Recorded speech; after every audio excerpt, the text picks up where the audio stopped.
Hi, welcome to the next video on my series on the proof by induction. In this case, we're going to be looking at divisibility.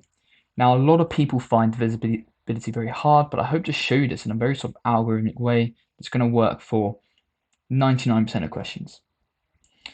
We're going to see later on in my third video that actually there can be some cases that require a little bit of extra thought where we need to use proof by exhaustion as well, but we'll have a look at that later on.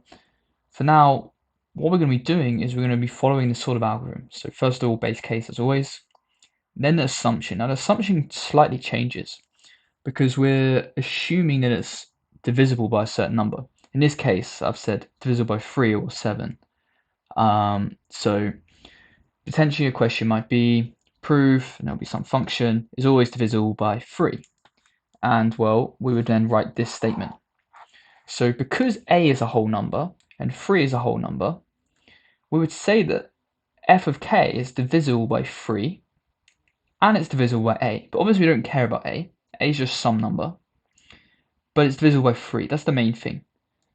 Likewise, if we were talking about something slightly different, it was proving it's divisible by 7, which you're seeing in the example, then we'd write this out. So f of k equals 7a.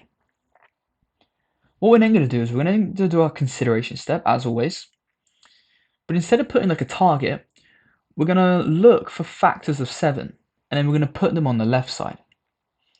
And then what we're going to have is we're going to have some stuff on the right side, and hopefully it will be very obvious as a factor of 7, or we're going to have to do some small rearrangements to find a factor of 7, or the final sort of trick is proof by exhaustion to define as a factor of 7, or factor of 3, or whatever we're trying to prove in that specific example.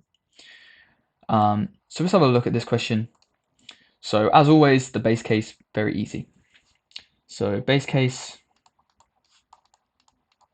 n equals to 1.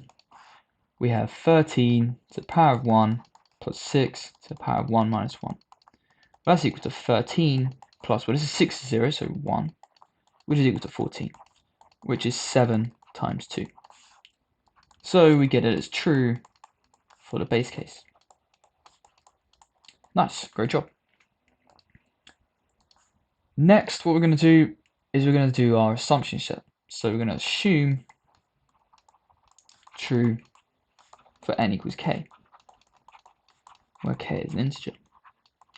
Now, you might have seen in some other videos that I didn't put k as an integer. It's not super important, but if you want your work to be as high level as possible, each time you introduce a variable, define what that type of variable is, whether it's a real number, a complex number, or an integer, or a rational number. So we're going to assume it's true for n equals k, i.e. 13 to the k plus 6 to the k minus 1 is equal to 7a. And again, now this one's really important. We need to state that a is an integer. That's very important. Next, what we're going to do is we're going to do our consideration step. I'm going to leave a little bit of a gap between the two lines here, because what we're going to do later on is we're going to rearrange this here so we can involve our a in our consideration step. So you consider n equals k plus 1. So we've got 13 to the k plus 1 plus 6 to the k.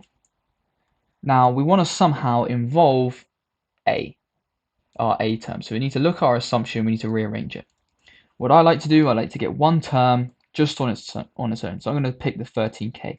Doesn't matter. You could pick the 6 to the k minus 1. It does not matter.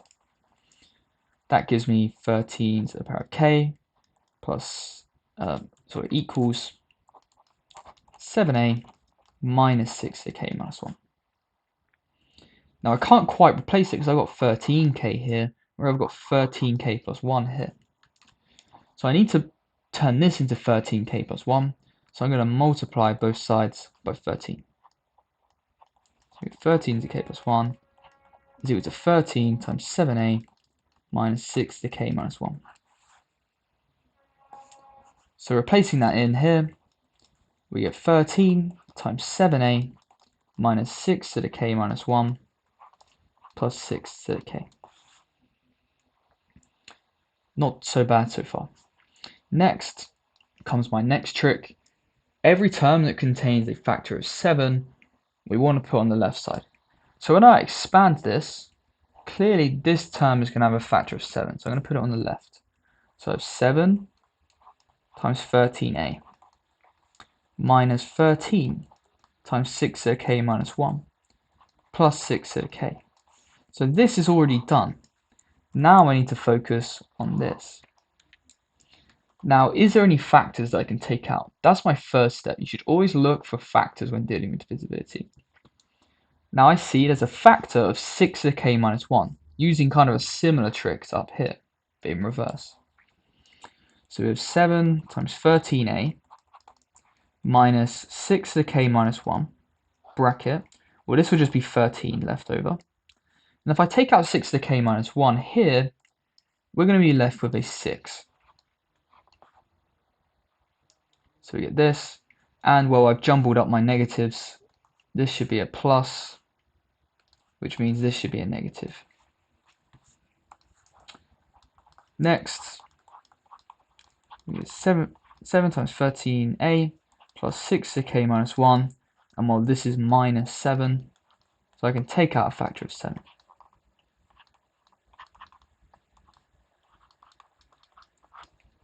Like so, giving us this result. So we've shown that k plus 1 is also divisible by 7. So as true for n equals k plus 1, when true for n equals k, and true for base case n equals 1, it must be true for all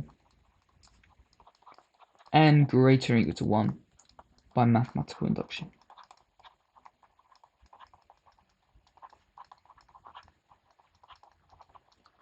Like so.